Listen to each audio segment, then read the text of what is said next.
Let's take a moment to think through what happens when we actually make a bond. Remember that what we have is an atom that came close to another atom. They snapped together and they started to share electrons. But that snapping together portion meant that they became more stable as a result, right? Otherwise, they wouldn't have stayed attached. They would have just bounced off. Now, that means that if we're going to put in energy and we're going to break bonds, it's got to be endothermic. We have to put in energy. Making them ends up being exothermic and gives out energy. But making a bond is exothermic. Breaking a bond is endothermic.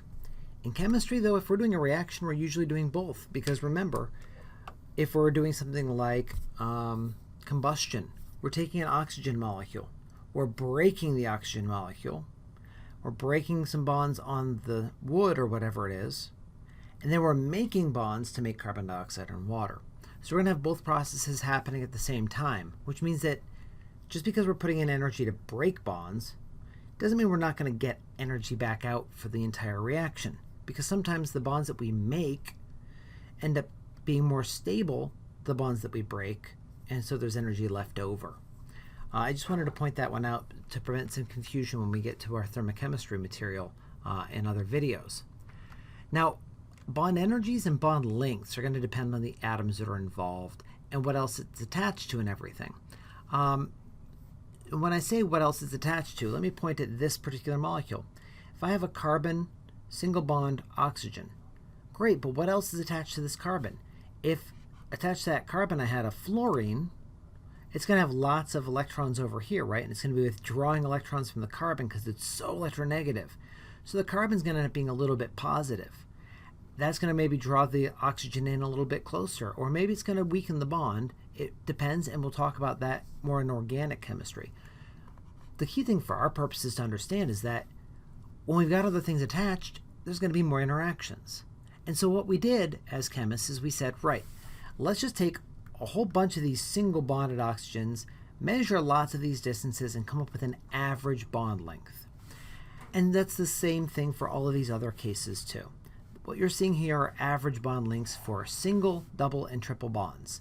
Now I'm using a different table than you'll see in a lot of the textbooks because I want to make it clear cut and easy to see. Notice that in this whole segment up here, we're talking about carbon-oxygen bonds. The single bond, bond order of 1, has a bond length of 143 picometers. And it gets shorter as we strengthen that bond by making additional bonds between them. Now hopefully that makes some sense. We're going to make it stronger by pulling them closer together so they're having more sharing, right? And the bond energy is also going to be increasing every time that I make another bond. Now that said, notice that this is not double the previous one. It's a little bit less than that. This is not triple the single bond. We actually have to look up the double bond and triple bond individually. We can't just take the single bond and double or triple it. We can't do that, not for any of these types. Now we can also look at maybe a carbon, single, double, and triple bond, and you can see the same sort of a trend. It's more obvious that it's not just a double and triple effect on the energy.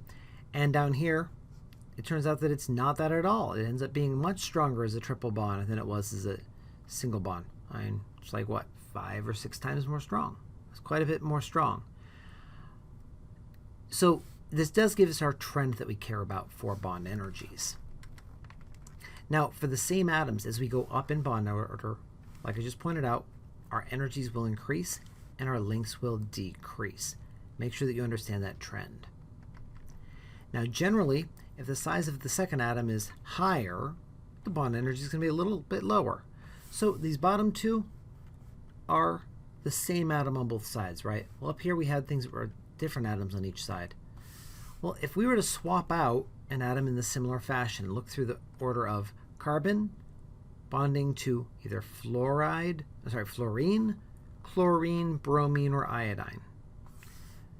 Well, let's see. If we're looking at the molecules of each of those two, the diatomics, remember how we measure these things. We look at how far apart the two atoms' nuclei are. We divide that in half, and that turns into the bonding radius of the atom.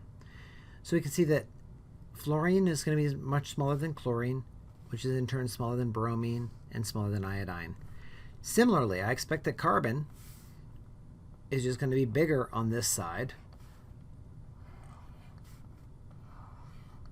and then maybe smaller over here. So the bond energies should be bigger for the fluorine.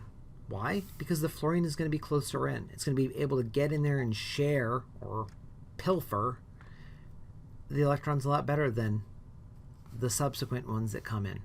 These ones are going to be bigger, and so they're not going to get as close in, and they're not going to be as tight for the sharing. That means their bonds are going to be weaker, and the bonds are going to be longer whenever we have things that are further down our periodic table. Now, there are exceptions to that, of course, but we're not going to focus on the exceptions. We're going to focus on the trend.